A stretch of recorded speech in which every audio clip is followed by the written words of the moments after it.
Ladies and gentlemen, welcome back to the channel. Peace, love, and positivity to you. My name is Sohum, and today I'll be reacting to the entirety of U2's fifth studio album, The Joshua Tree. This is my first time ever listening to a U2 album from start to finish, so I think I'll have a pretty fresh perspective for you all on this one. In fact, we've only done maybe 4 or 5 U2 songs in total on the channel, but the last time I heard U2, I was very encouraged by what I heard. The rock was rocking, the guitars were guitaring. I was so impressed by not only the skill of the players, but the catchiness and the melodies and the virtuosity. I feel like, skill and virtuosity are two separate things in my mind because there's finesse at a very high level. It's almost like an abstraction on top of the specific skills. And then there's your ability to, shred. And I feel like I heard everything that I wanted to as a guitarist in there. So I wonder if we're going to get more of that this time around. One other caveat I want to add is that I've heard the song Bullet the Blue Sky. I heard the live performance in that previous reaction. So I will be hearing this song again on the record, but in the context of the studio album. So we're going to hear every other track, and it should all make sense at the end of this one. Before we jump into it, a massive thank you goes to Ben for making this reaction request. And Ben requested that between each of the songs, I do my analysis. So I'll do my best not to pause as much during the songs themselves. So just fair warning there. But super excited to jump into this today. At the very end of it, I'll give you guys my top 3 or top 5 songs from the record, and let me know in the comments where we land. Anyways, guys, let's jump into it.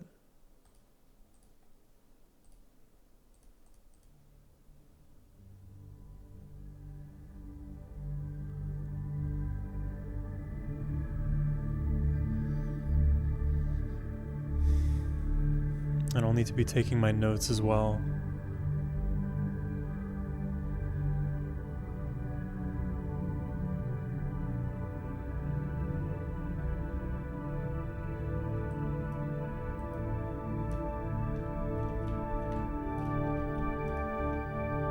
Very atmospheric here.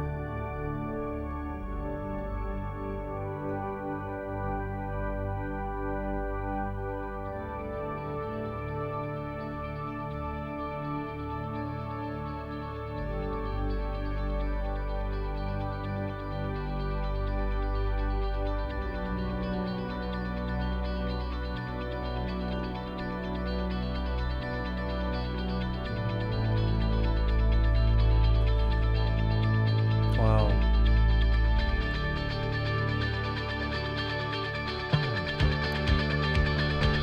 What a gradual rise.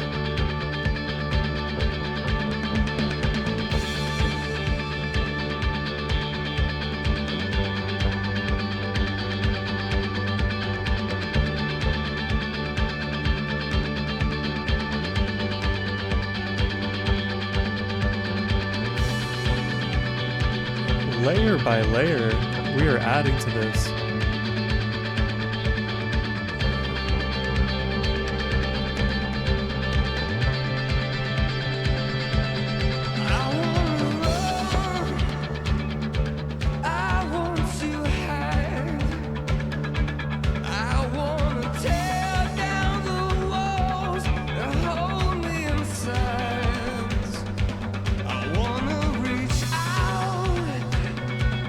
Touch the flame where the streets have no name. I wanna feel sunlight on my face. The texture in this is not typical. I see the dust cloud. I don't know how I would describe it though. Without a trace, I wanna take shelter.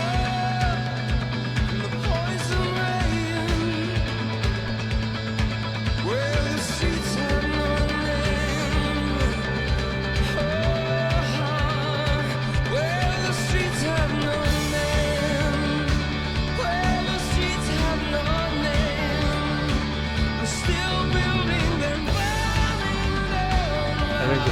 starting to make more sense to me lyrically.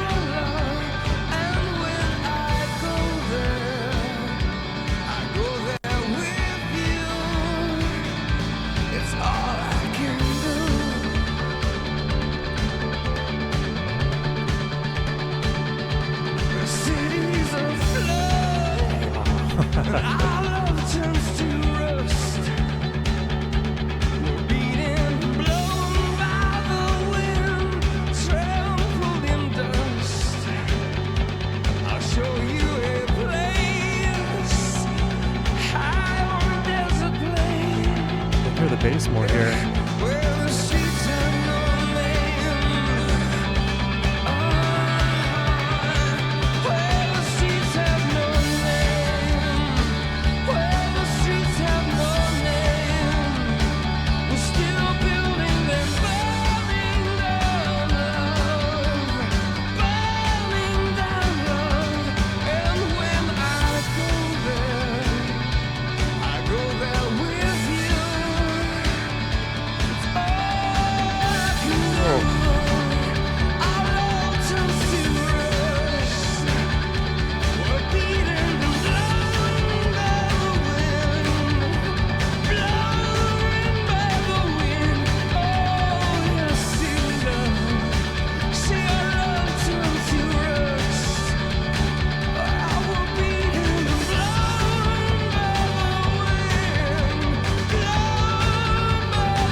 Back to this like atmospheric place.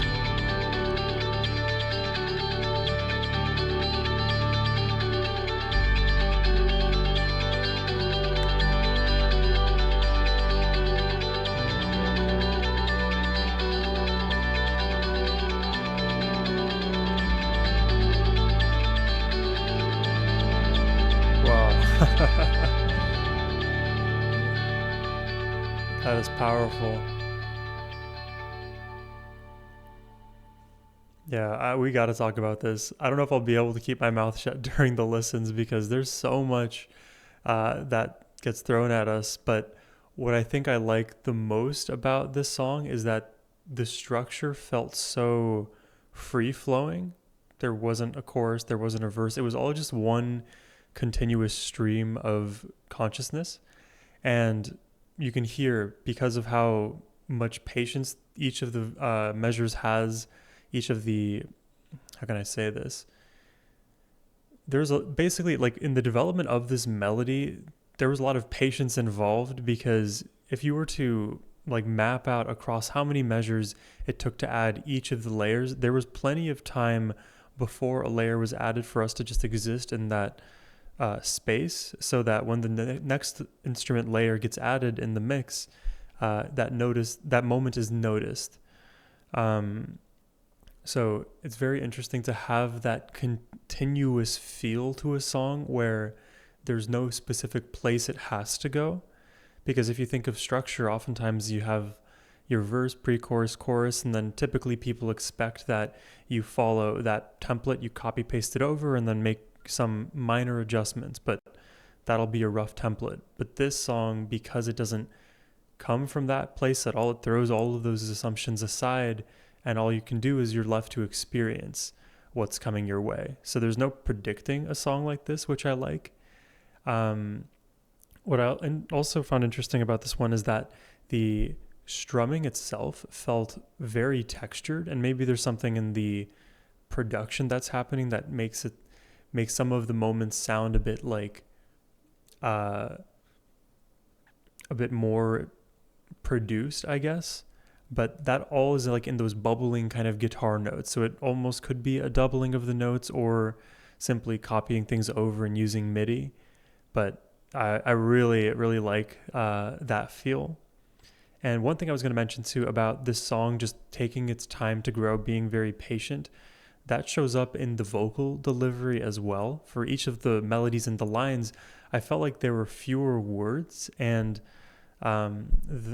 then of course if there are fewer words, the words being sung are elongated. So that's what I felt like there. There was less staccato delivery. And I guess the very, very last thing I was thinking about with this song has to do with the meaning. Where the streets have no name, that to me signifies a place where borders aren't real, where we don't care about ownership of property. It's all about, can we just exist here together in peace, in unity? So that is a very like idealistic place where you don't have to label anything, because we all innately recognize that this world is for us. But, you know, until that time happens, this will be a very idealistic place. Let's check out the next track.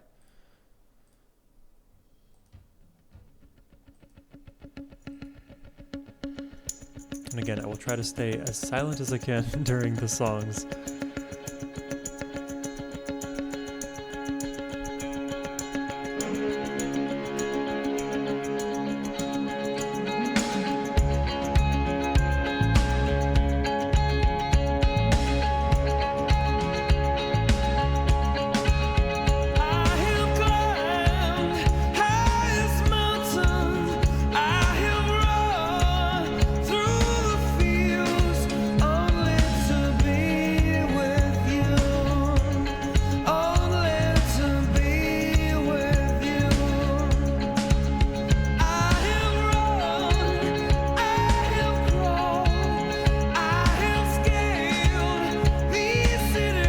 I love the feel in this beat.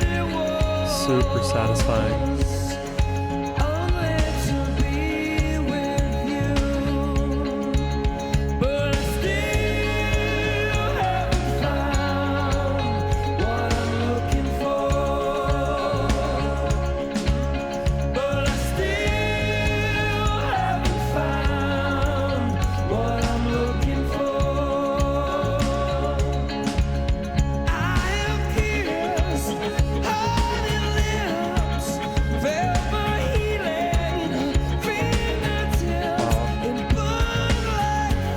Again, this song feels like a continuous stream, but I at least noticed the re-entry of the second verse.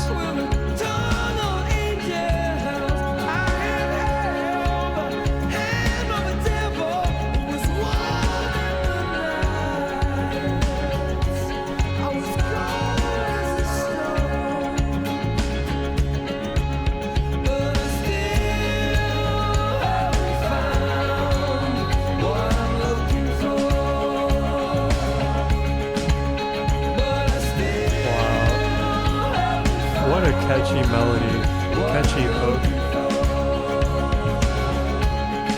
It's very spiritually resonant.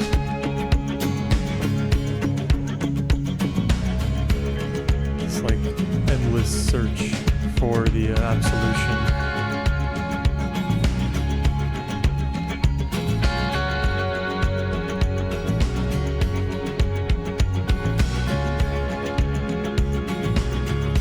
The more these lyrics come at me, I get the Christian rock vibe.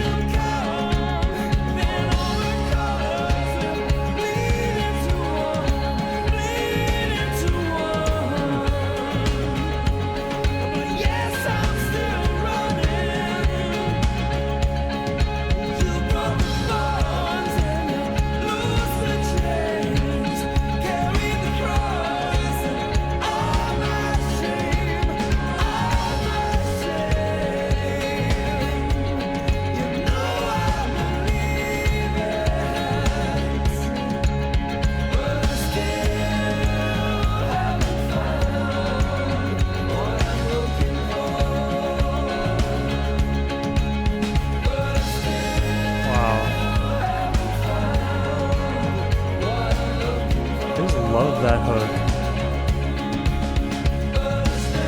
It does exactly what it needs to.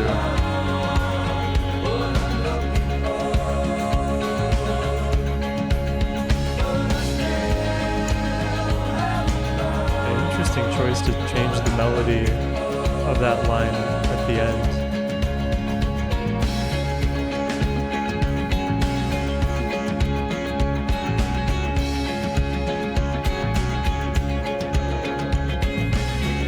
I don't know how I classify this. Gospel rock.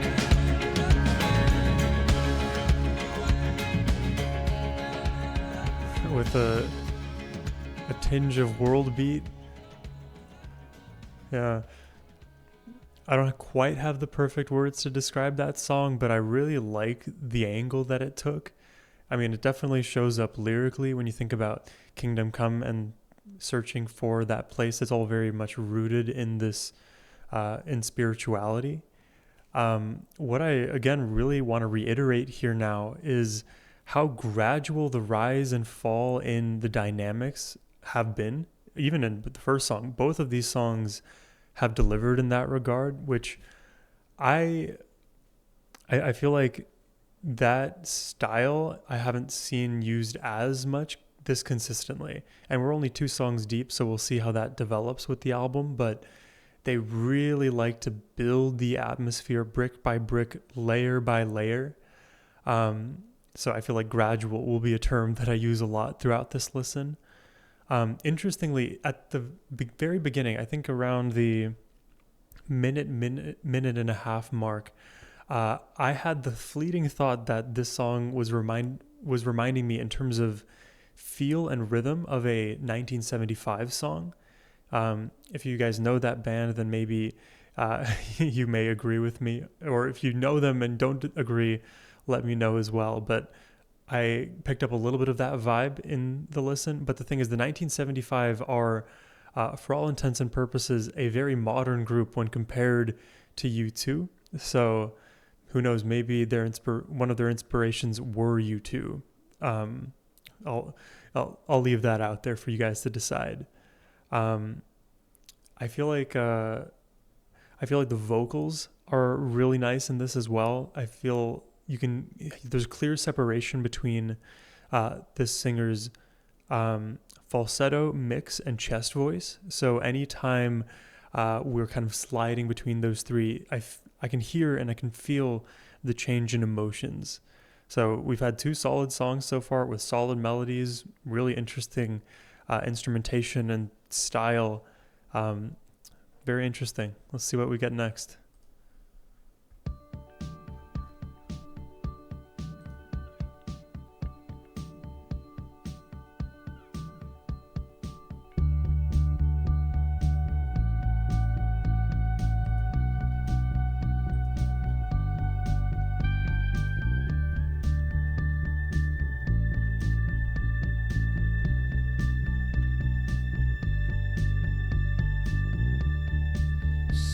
Stone set in your eyes, see the thorn twist in your side. This frequency. I'll wait for you. Oh, it's up there. Sleight of hand and twist of fate. On a bed of nails, she makes me wait, and I wait without you. With or without you. Oh, With or without you. I can tell I already really love this melody. Through the storm we reach the shore. You gave it all, but I want more. And I'm waiting for you. With or without you. With or without you. I can't live. With or without you. Hear the persistent thumping in the lows here. That's been consistent. Nothing has changed about it. All of the beauty around has been the butterfly, so to speak.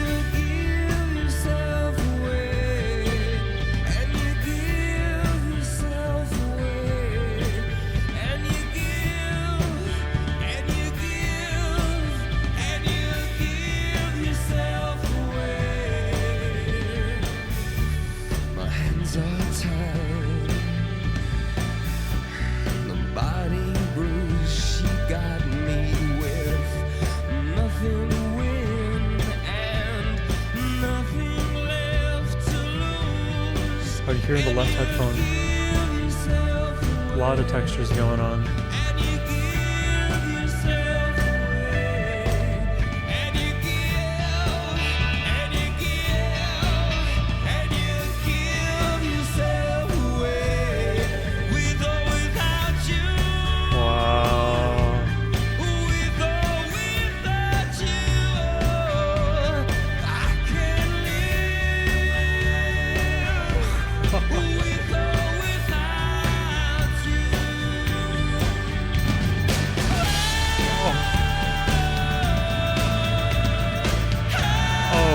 God, this melody is everything.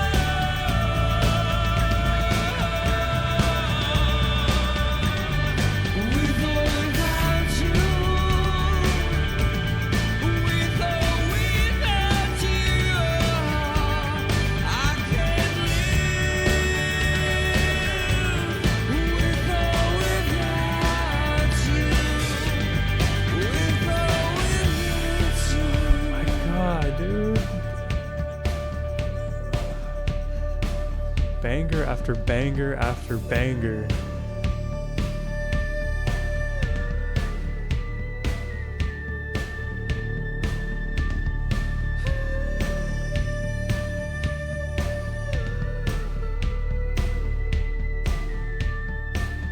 These notes, they're like at 30,000 feet. I hear the distance between them.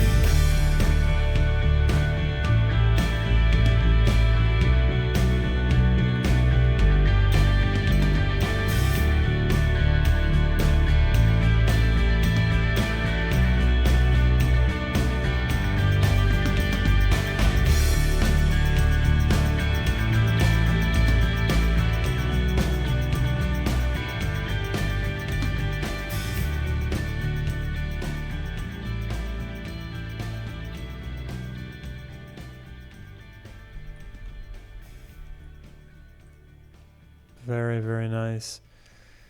Yeah, I have a few interesting things to say. So, I don't know why I get this feeling, but all three of these songs so far have felt complete to me. They don't necessarily need the next song to follow up.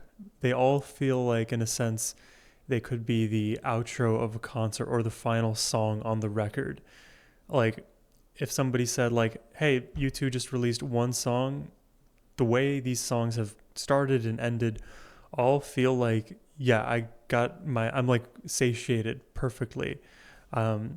Just from the composition, like the way we start, the way we ebb and flow with energy, then things gradually rise, fall, and then by the end we've returned back whence we came. So you can infinitely loop a song like this too. But yeah, I think at a very high level, these songs are very, very complete. And when we go to the details is where we can start to separate a bit, because this song definitely relied a lot on these very piercing frequencies to set that atmosphere sort of on fire. Like the visual I had is there is like a blue frequency ring being shot up to the sky. We can all see it as humans, and all of a sudden it hits like this 30,000 feet height and starts rippling in the sky. That's how, almost climactic that pitch felt.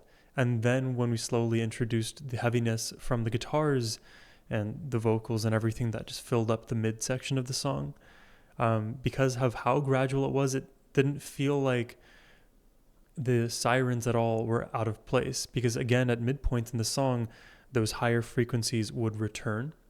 So very, very sort of cohesive from that standpoint. And to be honest, like a song like this, it relies both on structure and like that kind of amorphous place that we kind of float around in when it comes to just hearing frequency. But I feel like when we hear those frequencies and then the song structure kind of relaxes into itself, I don't have a better analogy than that. It's something akin to like my brain feeling cleansed, like a water dropping into water, and then boom, you hear that satisfying sound, the ripples start to occur. There's just a lot of satisfying moments, I guess you could say, in this album so far. The last comment I'll make is about the production, but I'm really loving how high quality the production is. You can make out so many unique textures panned in so many different places in your headphones. It's like again, that 30,000 feet high highs, and you can like literally go down to Earth's mantle. There's just a lot of depth going on. Let's check out the next song. Bullet the Blue Sky is the one that I've heard before.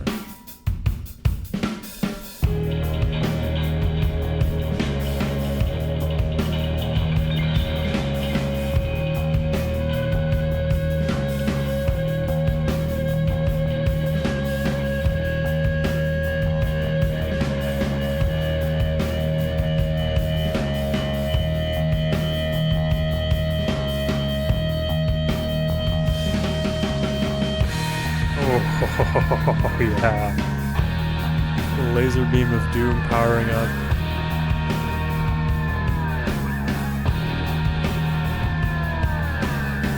In the howling wind, Listen to comes those. the stinging rain. The vocals.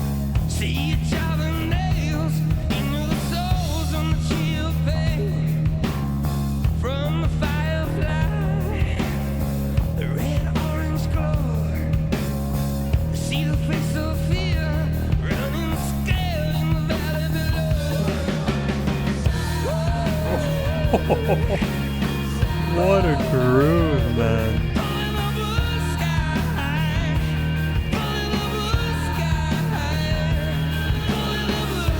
The angsty vocals, the rounded bass, then the call and response with the vocals. In the locust wind comes a rattling hum. Jacob whistled the angel, and the angel was overcome. You plant a demon seed, you reach the flower of fire. You see them burning crosses, see the flames high. It's a bit ominous. Oh, but dude, leaning into the funk is so cool. Very Prince-esque.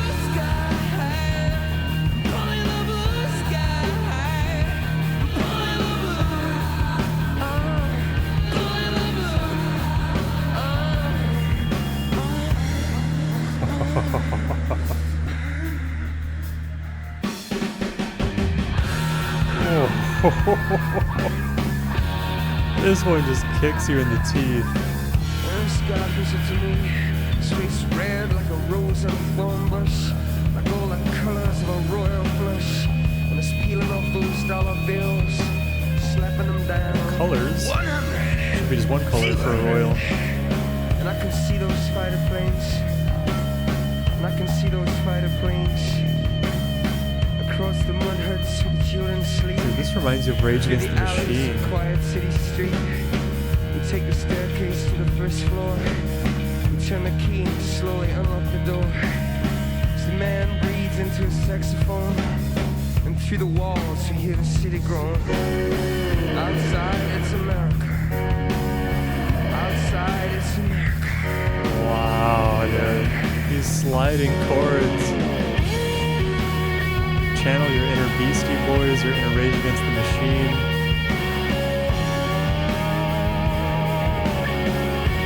I was not expecting like that new metal feel.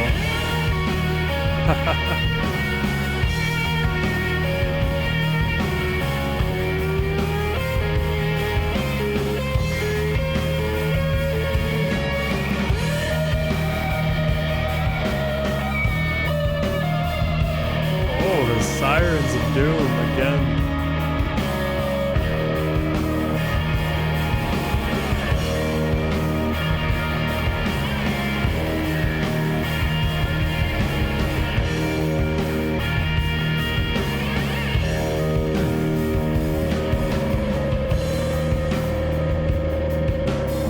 It's across the field. See the sky ripped open. See the rain through the gaping wound. Pelting the women and children who run into the arms of America. Wow. Oh man, that was an awesome song. I mean, I just love the intensity we start off with. I love the uniqueness of the chords sliding down, the angsty vocals and the rounded bass.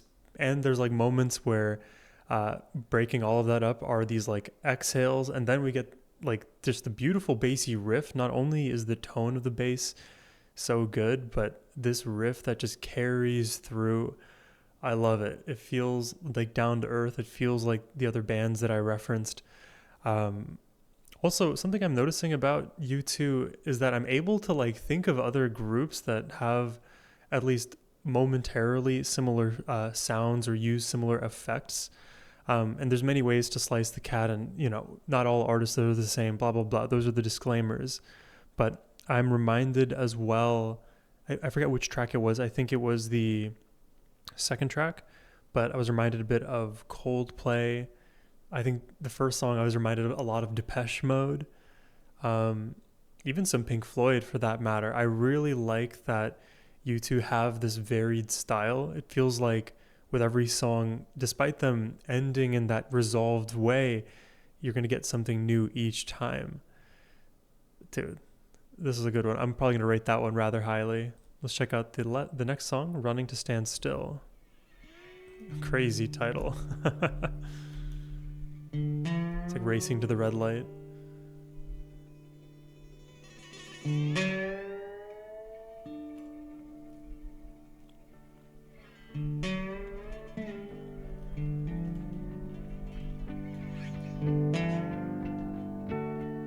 So she woke up from where she was, lying still, said, I gotta do something about where we're going. Step on a steam train, step out of the driving rain, maybe run from the dark. One note here, but just to help y'all with the counting of this is actually countable in 8, but it's a rather swingy 8. So I'll count it out here. 1, 2, 3, 4, 5, 6, 7, 8. It's the ticking. So that's the metronome. On a steam train, step out of the driving rain, maybe run from the darkness in the night, singing high. Oh. La la la la. Oh.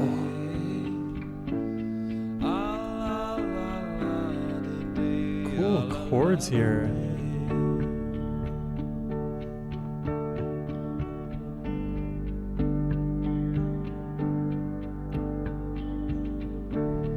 Sweet the sin, bitter the taste in my mouth.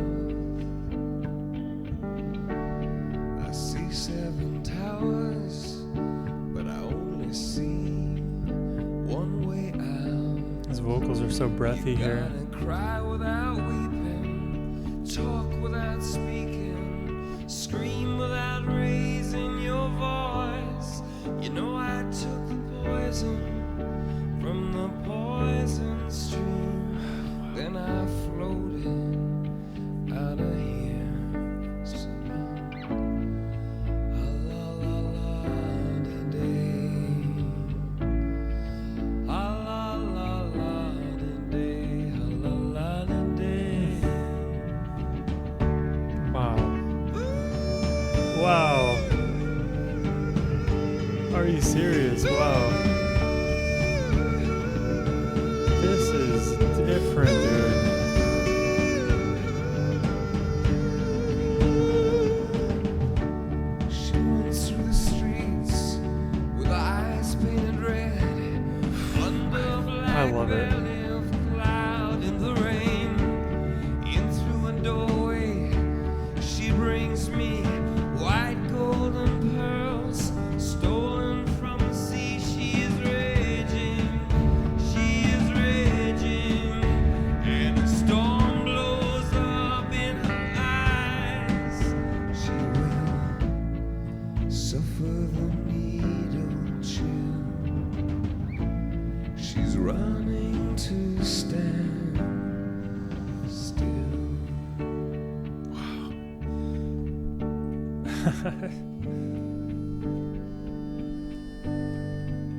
Oh, you hear the harmonica.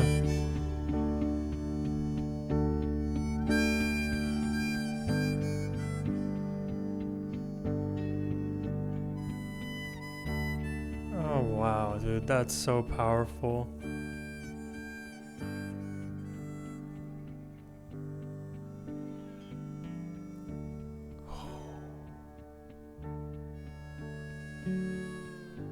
Oh.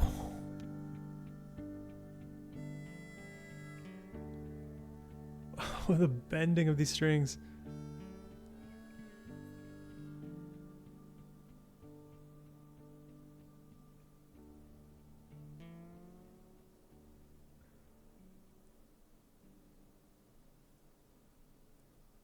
It's so quiet.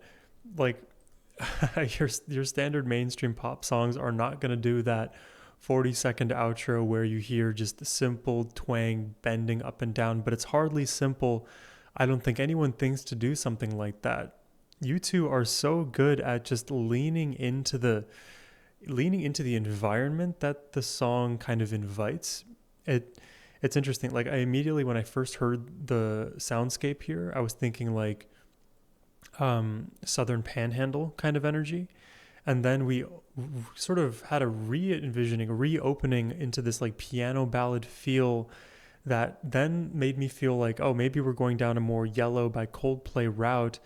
And then we had the cool chords in the chorus that sort of changed my tune there because I feel like you two are a bit more nuanced in their melodic movements.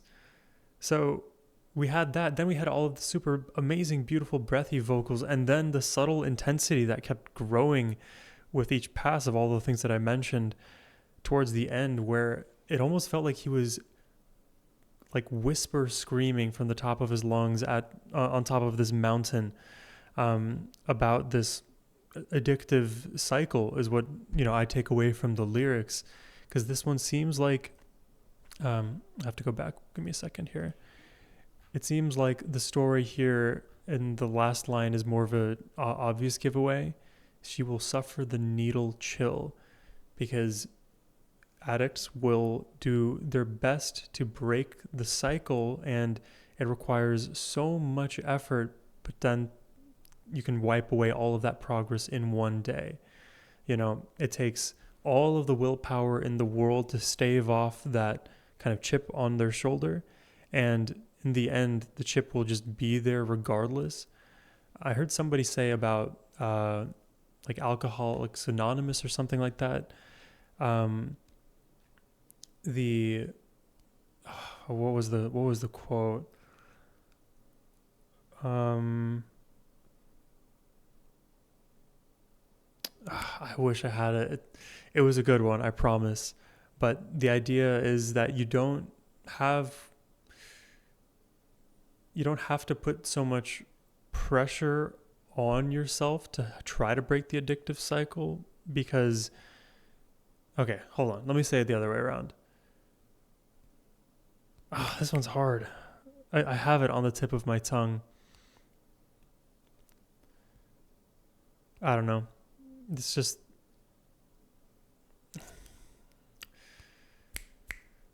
sorry guys. I had it. But yeah, the way I take away the song, this is about addiction through and through, and you have to put in so much effort to try to stave off addiction, but the addiction doesn't necessarily leave you. It's always there. Okay, I think the quote was that even though I'm like the guy's like 10,000 days sober or whatever from alcohol addiction, he's still an alcoholic. So he never beat the thing. He's able to stave it off forever, but he's still in his core. He wants that alcohol. He's just managing to push it off day after day. And now I don't exactly know what is the correct path past addiction. I have my own understanding, but being in the position of somebody who is putting in that much effort, I can imagine it is very sort of isolating, because a lot of people will not be able to see it from your perspective, which is, let's say, chemically addicted to something and fighting yourself every day. It's like you're constantly in this state of physical dissonance, if at the very least, but probably cognitive dissonance as well. It's just confusing and challenging and not well understood. Yeah, that's a great song. Red Hill Mining Town. From father to son, the blood runs thin. See faces frozen still against the wind.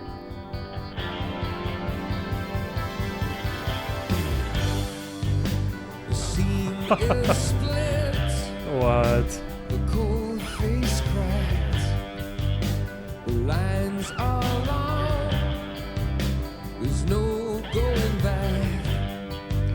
Through hands of steel and heart of stone, our Labor Day has come and gone.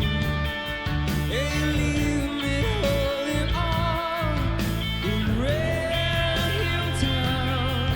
See lights go down. I'm reminded of Muse. John Mulaney vocals. Oh, wow. You always left to hold Oh. on to.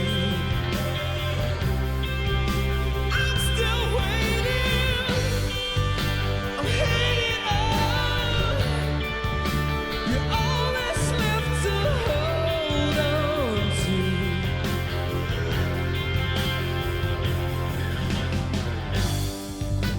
The glass is cut. The bottle run dry. When the groove settles in, it is just so satisfying.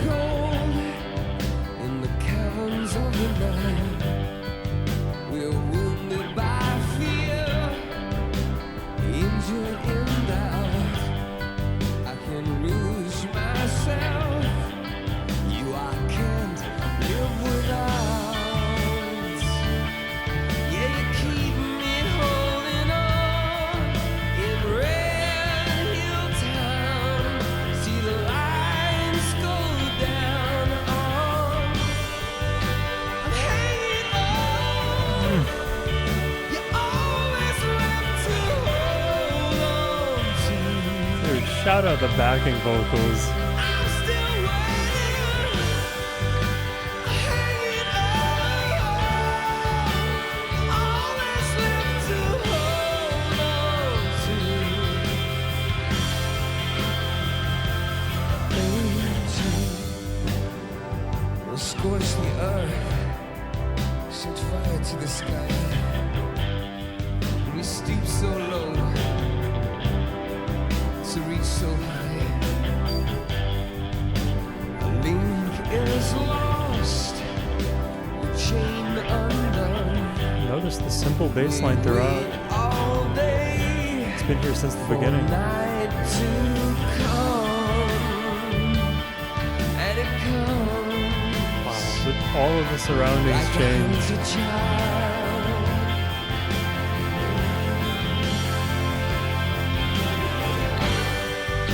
I'm hanging on. You always left to hold on to. I'm still waiting. I'm hanging on. You always left to hold on to.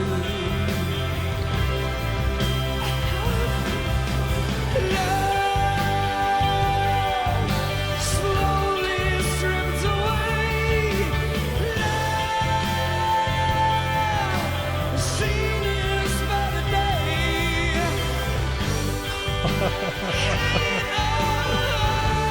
Oh my god. Let's go out Red Hill. So climactic.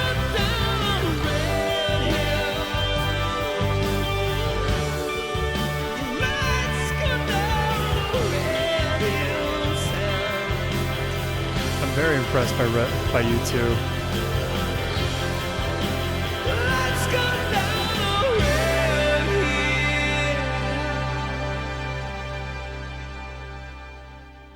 That was tremendous. I love that by the end it just became as climactic as it did. I feel like maybe it's hard to quantify exactly, but I would wager that this moment so far in the record is probably one of the higher peaks that we've experienced so far.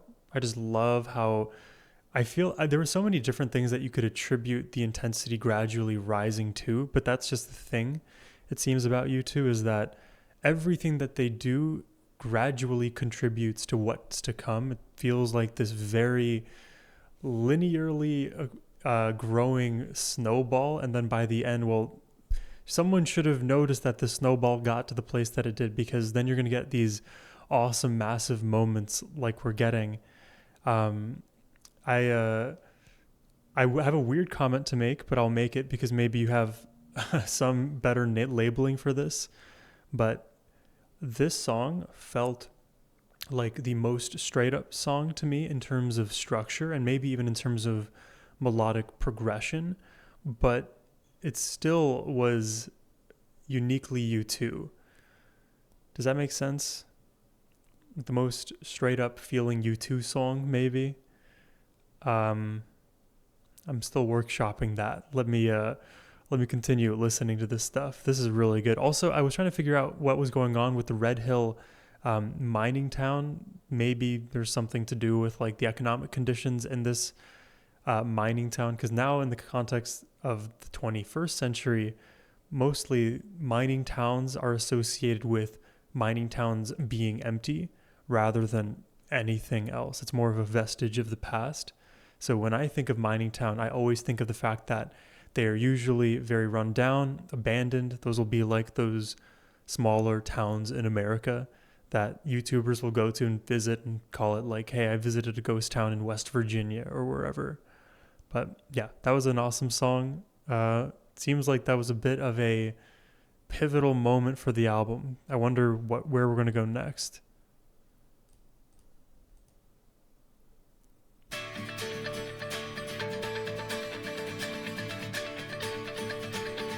It's a very bright place is where we're going.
I like the strumming. I would say that's my favorite part of the song.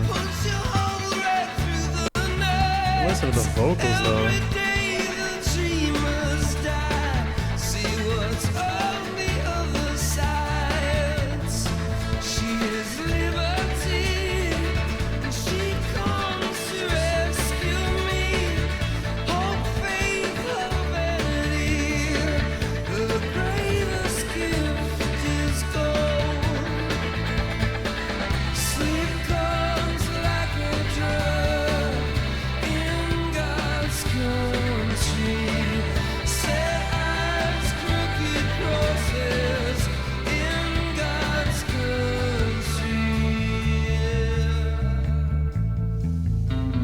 Very religious song.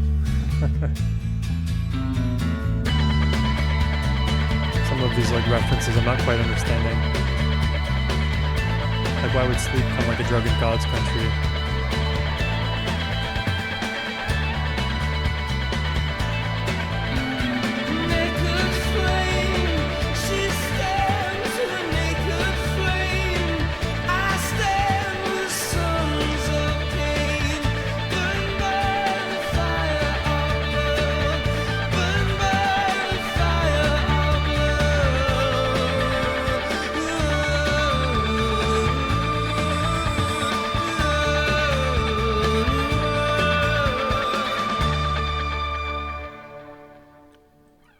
Wow. You know what I'm noticing as well with these U2 songs is the guitar is given a very simple duty in a lot of the songs. It is meant to tremolo on some of these notes or play sort of repetitive patterns in the guitar to establish the melodic atmosphere rather than be sent to do more like solo work. Though there have been moments throughout this album where I've heard the guitar take a few licks and run a different direction, I feel like the guitars, uniquely enough, are given this more stationary role. Obviously, like they have to be introduced into the mix for them to even be doing the stationary thing. So there is that gradual introduction. But once the guitars have sort of seeped into the song, they don't seem to go anywhere unless they change the actual pitch they're tremoloing on from like section to section. So I will say for me, this song was probably the weakest in terms of my melodic preference, but I really like that the structure of these songs still flows really well into each other. It again feels like they feel individually like very cohesive songs, but a part of what makes, I feel like I need to also give a caveat for that, because a part of their intrinsic consistency within the song, like it doesn't mean that they aren't similar across, like if you were to compare songs, because I think they employ very similar songwriting styles and the sort of development of their free-flowing structures, but the melodies will be different. So it's more of like a output thing being different versus the techniques being held more constant. I hope that makes some more sense. So as an example, like in this song, we heard a little bit of brighter strumming, but the same texture that I heard in the previous, I think it was Running to Stand Still in that song, when I heard the acoustic texture, it had the same quality, but less bright that time around. I'm also really appreciating the vocals in this record. I feel like they have been extremely dynamic throughout, at various moments, often just fully breaking apart. Reminds me of like Muse. Love their vocalist. Anyways, let's keep going. Trip through your wires. Harmonica intro.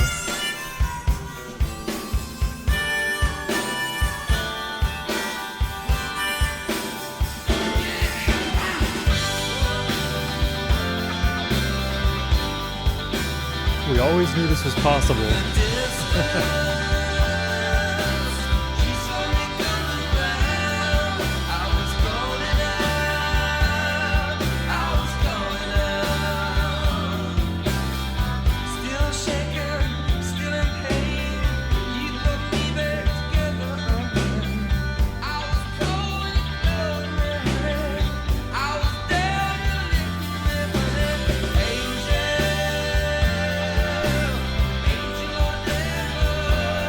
Great rock and beat, great harmony.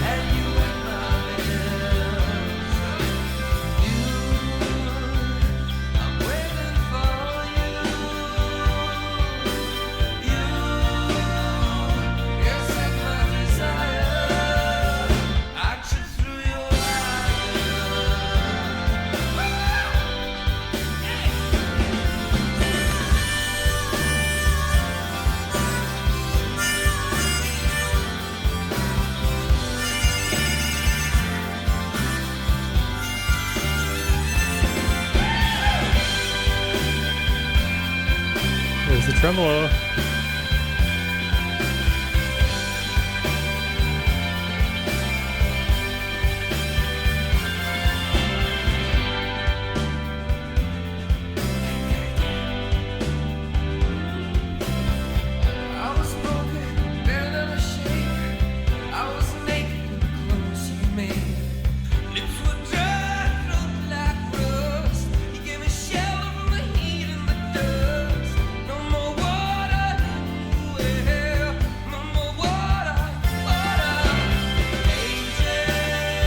Feels a little bit more stripped down in this section somehow,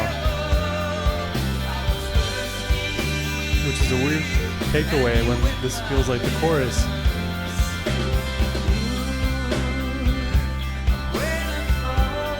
I mean, it's a testament to how free-flowing these sections feel.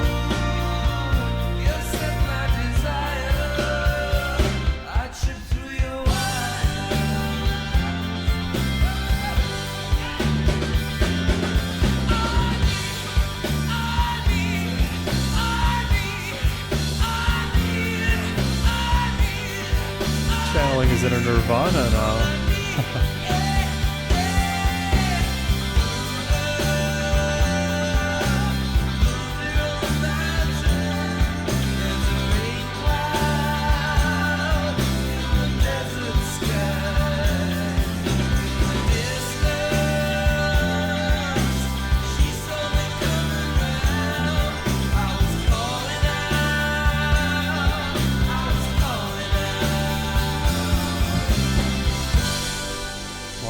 Resolves like upwards.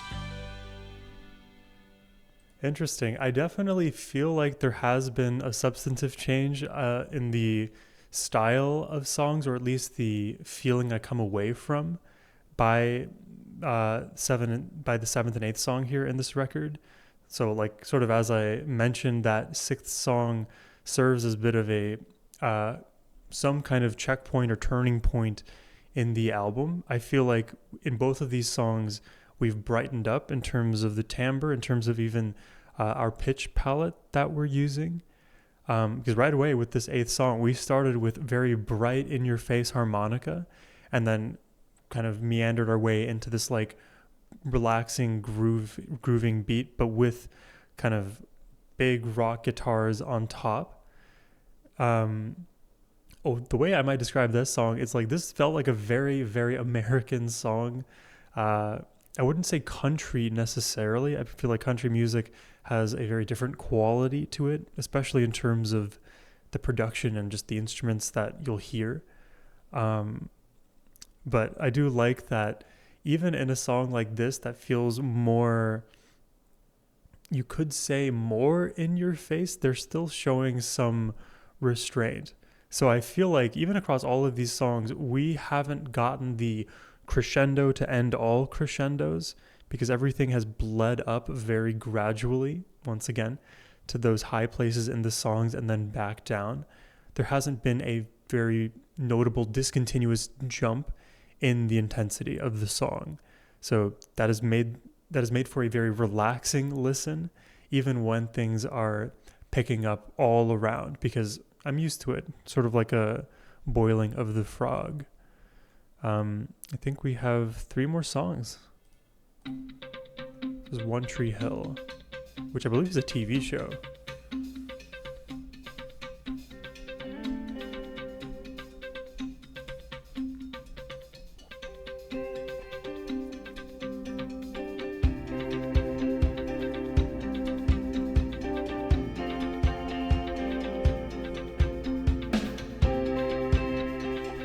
Layer by layer, just listen to it that way.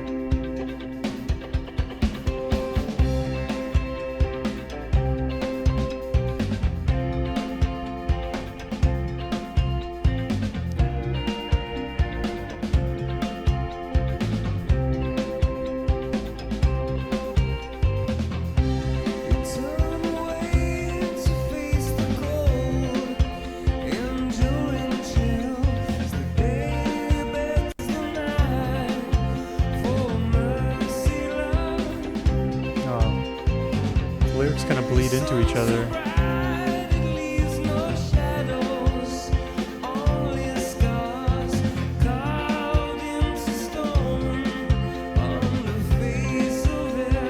This is a very pleasant song.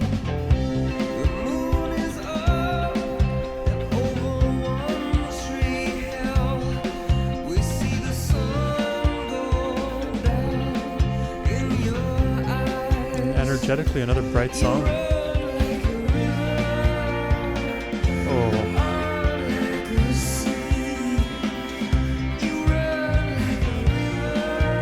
Oh my God. I love the way River sounded there. Great delivery.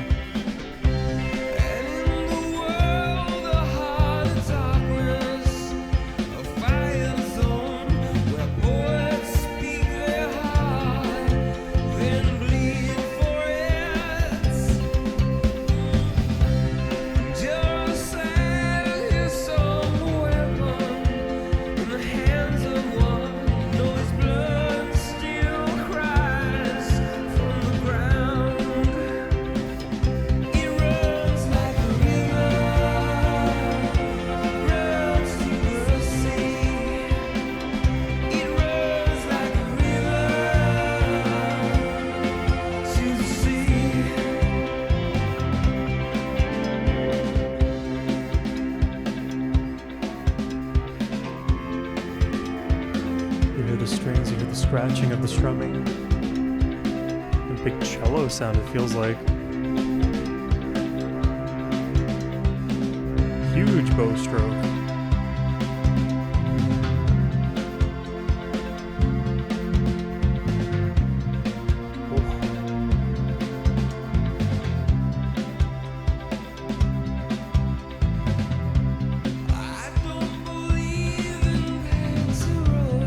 Listen to the way he pulls his vocals into that.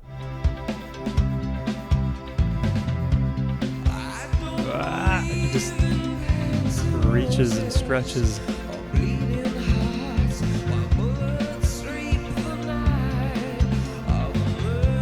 Oh wow.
Dude, that was so soulful.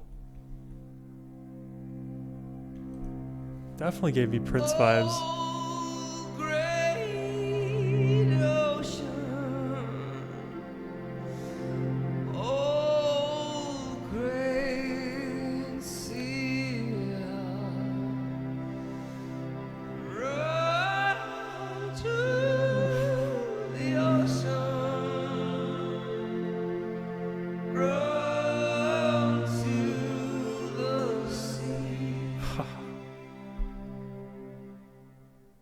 Wow, dude, we are reaching into our soul bag with that one. That was so intense in the best possible way because we started in such a pleasant place, and just as the simple chord progression somehow, some way developed, again, I guess with layer after layer, the energy brightened up. But there was a certain pivot point in the song where the vocals themselves became more harsh, became more shrill, and things turned up another notch. So it was like the beauty meter being poured into repeatedly, and then also the intensity meter, and then back and forth we went until there was like that kind of I guess seesaw moment where we just got the best of both worlds. And you know, that kind of intense vocal delivery that I love. Like you'll hear like Prince, I often refer to him when he does these like pterodactyl screams.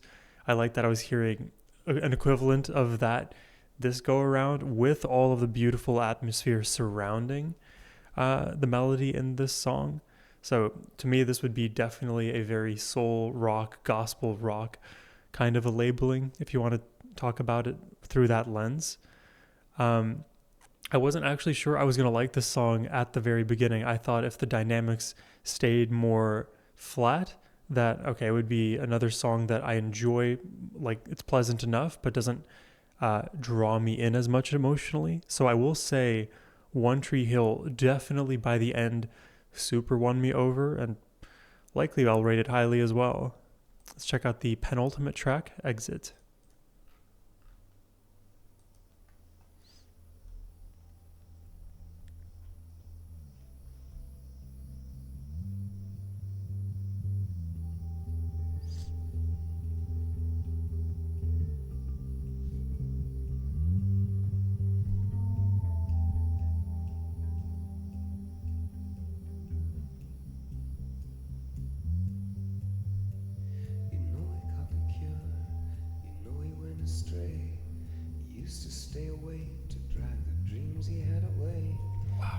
want to believe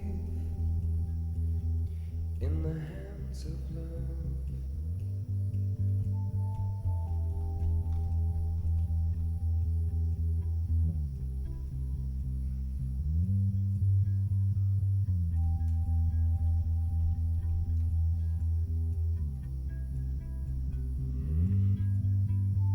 His head had felt heavy as he came across the land. The dog started crying like a broken-hearted man. And the howling wind, and the howling wind. The muted strumming, do you hear that? He went deeper into black, deeper into white. You see the stars shine like nails in the night. Oh, we're growing, we're growing. Healing, healing, healing hands of love like the stars and he shining from above. A hand in the pocket, a finger on the steel, the pistol weighed heavy in his heart. He could feel what was beating, beating, beating, beating. Wow, it's beautiful and angry.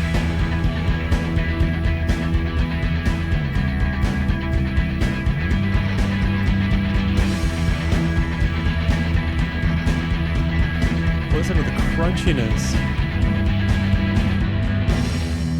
It's a bit fuzzy, a bit crunchy.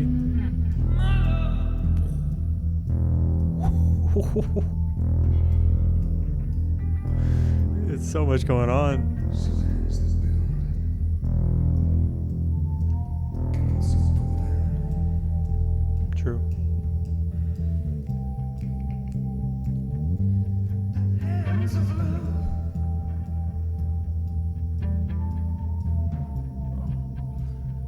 It's like ocean sounds above.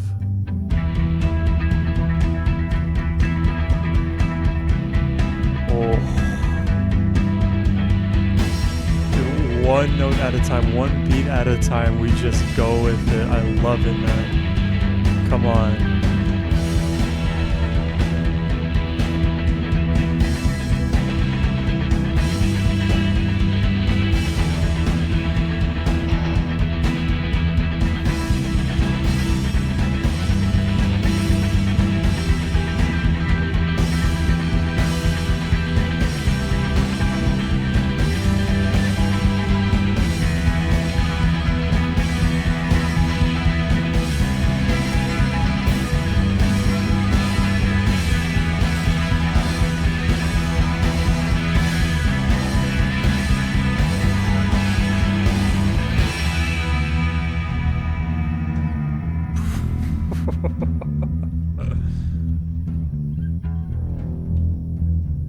Wow, dude. I feel like we're 3-4 pivots away from a Tool cover. That was such a bassy song.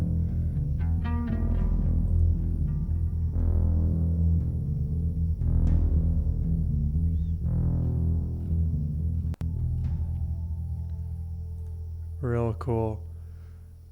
Yeah, that was a very interesting song, very intimate up front, like the quietest like segment of the album so far. You could hear all of the little sounds bubbling up, trying to make their way through. The quiet bass became louder, the strumming became more pronounced, things got more intense, and from nothing came something, and it was great. I loved it all around. I loved all of the odd timings as well with the crash sounds in the drums.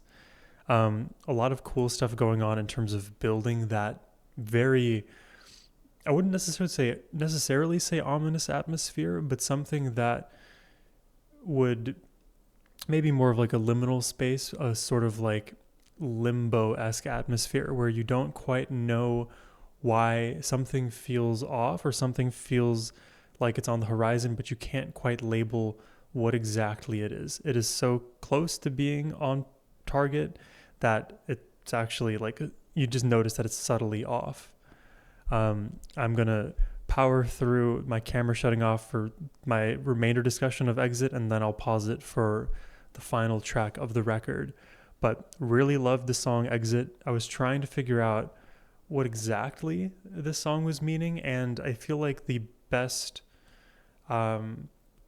the best interpretation I have, and please feel free to correct me on any of this stuff because I'm hearing this all for a first time, but I think this song is a sort of exploration of the mind. And of course, the mind is a very beautiful place. It is also a very, let's say, torturous place, one that we often fear to go to because it's oftentimes scarier to put a spotlight on that part of us than to act, to actually have the spotlight. To do the action of illuminating the path may be scarier than what is revealed through the illumination. But that said, illuminating yourself to your mind isn't a walk in the park either. And I feel like in this song, we are exploring a mind that is violent, sort of like maybe it's like an idea of like coming to grips with this part of us innately, the intrinsically violent parts of us that need to, and that needs to exist to kind of protect ourselves and feed our families and that kind of thing. But I'm also not too sure because it is maybe more neutral, because the same hands that can build can also pull down.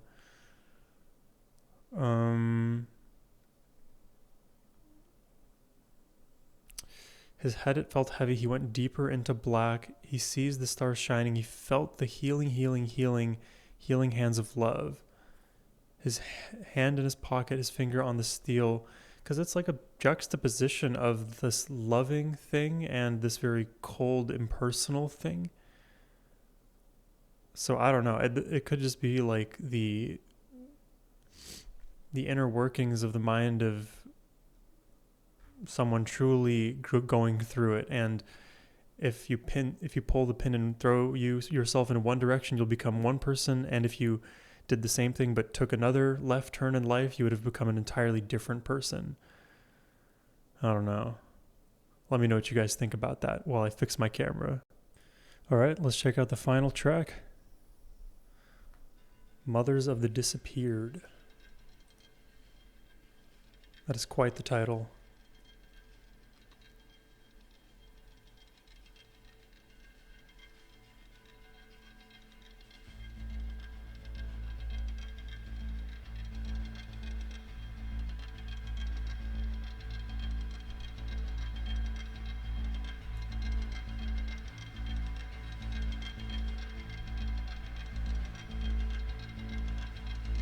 Some kind of like metal rubbing.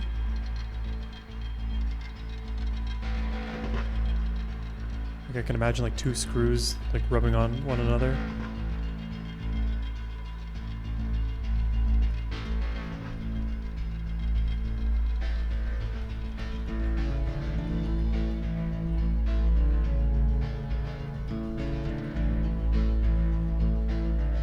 Whoa. Whoa.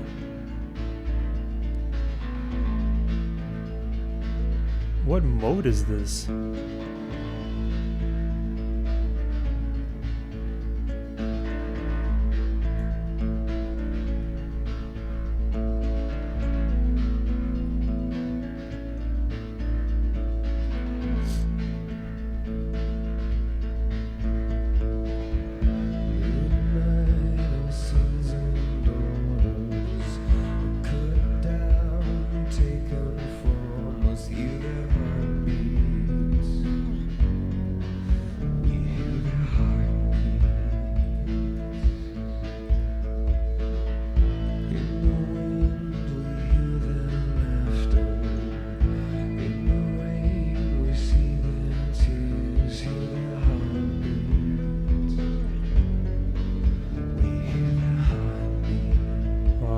Very earthy sound to this. Oh.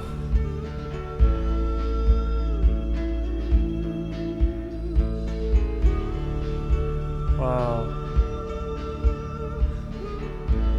It's so beautiful.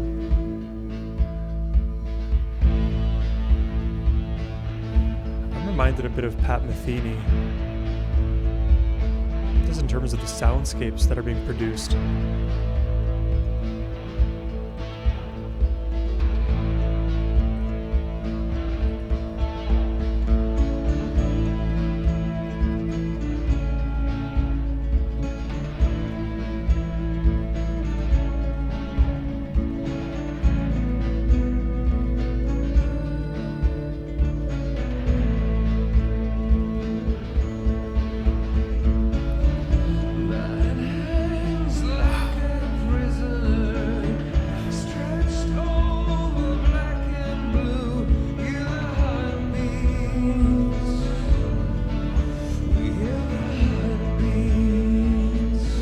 This is so beautiful. In the trees, I sunset naked. Through the walls, our daughters cry. See their tears in the rainfall.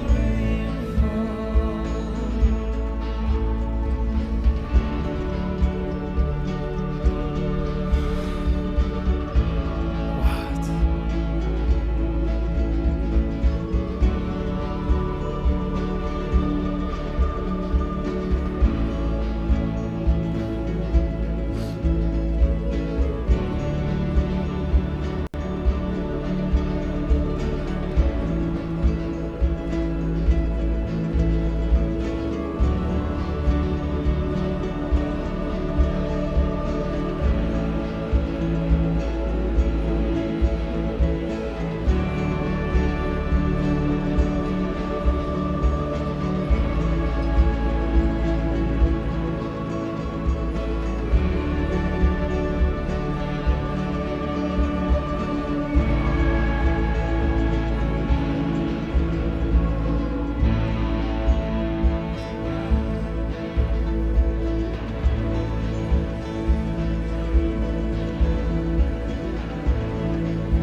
Wow, guys. We have a lot to discuss. What an album.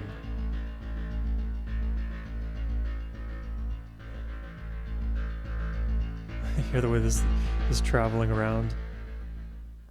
Yeah, there is a lot to address when it comes to this album. I truly don't even know where to start. I'll just go in the order in which things occur to me here, but I will say that so much of what makes this album excellent, it shows up in the production. Whoever mixed this album knew exactly what they're doing, because so many of the sections rely on careful placement of each of the instruments in the grander mix because of how gradual some of these rise and fall moments have been.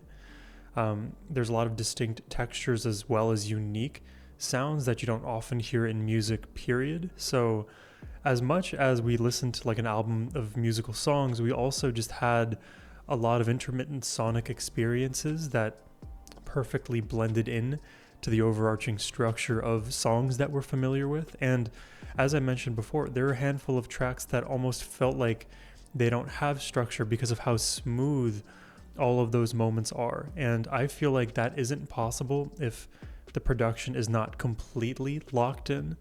And that's where all of the subtle intensity can come from, all of the gradualness, the quiet and meek becoming extremely powerful and grandiose. There were several moments throughout this listen where I felt like a sort of spiritual connection to the music, or a vibe coming from the music.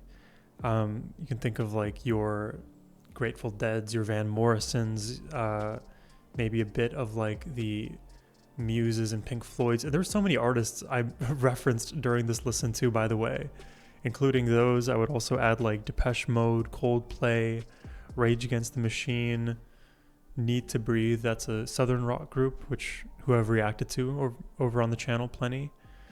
I think Pat Metheny as well. There's just a whole host of artists who I feel like maybe connected in the web of musical influence somehow, some way. But what I really like about this album too, among all of the other things that I've been listing, is again how cohesive each and every single song is, despite having varied styles using different dynamics in instruments or in the vocals in particular. We had like raspiness, breathiness, clear tones, theatrical sounds, conversational delivery, emotional moments. Like, what more do you want from a vocalist? There was just so much rawness in the delivery. You could just apply that comment to pretty much every single song because everything had great vocals on it. Additionally, every single song, as far as I could tell, had some undercurrent to it. Whether it was like a hypnotic bass groove or something simple in the guitar, or maybe a kind of sustained frequency in the background, a droning note, something would tie the song down melodically, because we didn't have as many, let's say, songs where there were mixed scales and we had many transitions melodically. Usually the differences in scales would kind of exist across the songs, but within a song, once you found that place, we establish the groove, we live in that beautiful atmosphere and just enjoy the experience. That, I feel like, is an okay way to describe my experience here with the Joshua Tree from U2. But there was so much going on from top to bottom. Like, everything that I mentioned, there's probably even more that I neglected to bring up here, but those are all of the things that occur to me readily. But love that each individual song, by the way, like, as I mentioned, felt cohesive, but to also, in addition, felt like the outro of the album. So by the time that we actually get to the outro, it's almost like, oh man, now I get to actually reflect in the final song, because everything else had been more intense. So there's many different ways to splice this one, but I think that'll be my high level for you guys. Let's give you my top songs from the record. I think I'll do this as a top 3 with some honorable mentions, but I will give honorable mentions to 3 songs: Where the Streets Have No Name, oh god, this is hard, One Tree Hill, and I really wanted to include I Still Haven't Found What I'm Looking For, but I think I'm going to give it to Running to Stand Still. All 3 of those are just honorable mentions for me, and to be honest, like, on any given day they would break into the top 3, but there was so much to those tracks that I felt needed to be appreciated once again. So that will be that. Then in my top 3, I have Bullet in the Blue Sky, Red Hill Mining Town, and With or Without You. Bullet in the Blue Sky I ranked just a little bit lower, just on number 3, because I have heard that song before, so I wanted to give some other tracks a bit more of a bump in the rankings there. But truly, Bullet in the Blue Sky to me feels like one of the timeless U2 songs now that I've heard it again. Very unique in style, angsty, rounded bass, a lot of unique techniques in the chords and in the production. The coolest part to me was that this had a very nu metal feel somehow, and I am a metal fan. I am also a nu metal fan, so if I can get it any way, anytime, I will take it. I will give you points for it. And Bullet in the Blue Sky gets number 3. Number 2 is Red Hill Mining Town. Just a very climactic song. Love that it won me over, and we had so many great things to rave about in this track, from the powerful vocals to just how well positioned the strings were in this. They didn't actually play that higher soaring melodic role like they normally do. They actually played more of a textural role in the lower frequency range. So I like that. I don't know if I mentioned that the first time around, but it just occurred to me. So that would be my second favorite song. And like I mentioned, number 1 is With or Without You. I love the melody through and through. I love those piercing frequencies that cleansed my soul momentarily, but then kept me fully locked in, not only to the musical experience, but the sonic experience of this record. If there's something else to be said about the production, it's how well produced the quiet sections were. How often do you have to just listen to absolute silence when you're listening to music? Very rarely. most of the time, an artist will fill up that space. But a wise man once said, even the space is funky too. And I feel like you two are masters at that space component as well. But let me know what your thoughts are on the record on YouTube in the comment section down below. But I hope you enjoyed the reaction. If you did, please leave a like on the video, and if you'd like to request a reaction yourself, you can do so by using the first link in the description box below or scanning the QR code on your screen. Those are the best ways to support my channel. But thank you all for watching. I hope you have a wonderful rest of your day. Take care and peace.